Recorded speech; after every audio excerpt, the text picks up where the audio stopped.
On July 22, during the series of foreign ministers' meetings on East Asia cooperation in Manila, Wang Yi, member of the Political Bureau of the CPC Central Committee and Minister of Foreign Affairs, met with Philippine Foreign Secretary Lazaro at the latter's request. He expounded China's solemn stance to the Philippine side and lodged a strong protest over the outrageous acts of Philippine personnel ramming Chinese law enforcement vessels at Rene Reef. The Philippine side expressed its willingness to seek proper solutions to maritime issues through dialogue and strive for improvement in bilateral relations. However, just 2 days later, on July 24th, the Philippine side once again organized multiple vessels to intrude into the territorial waters of Huanjian Island, and they were resolutely expelled by the China Coast Guard in accordance with law.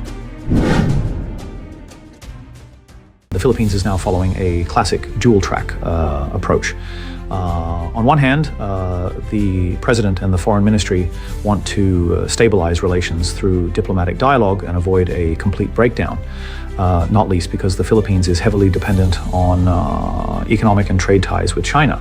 On the other hand, the Philippine military and Coast Guard, deeply influenced by the United States and propelled by domestic pro-US forces, continue to repeatedly send vessels to encroach on reefs and test China's resolve. And this has resulted in a disjointed scenario where top-level talks are about easing tensions while friction continues at sea. Moreover, the Philippines, relying on the US-Philippines alliance, has been bringing in external forces to intervene in the South China Sea, further complicating the situation.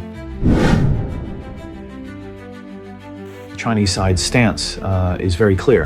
While it welcomes the Philippines' statements on easing bilateral relations, its bottom line will not be compromised. It firmly opposes the Philippines' illegal reinforcement of the grounded military vessel at Rene Reef and its frequent trespassing and infringing acts in China's waters.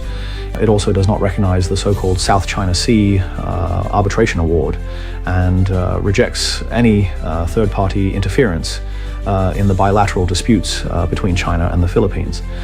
In short, China judges by actions, not by words. How will China-Philippines relations and the situation in the South China Sea evolve next? On the whole, the two sides will maintain a state of confrontation without rupture and easing without stability. In the short term, there will be no fundamental improvement, nor will there be large-scale conflict. For a long time to come, China and the Philippines will remain locked in a seesaw pattern of intermittent diplomatic easing and intermittent maritime friction. Whether bilateral relations can truly improve hinges entirely on whether the Philippines can rein in its provocative actions at sea.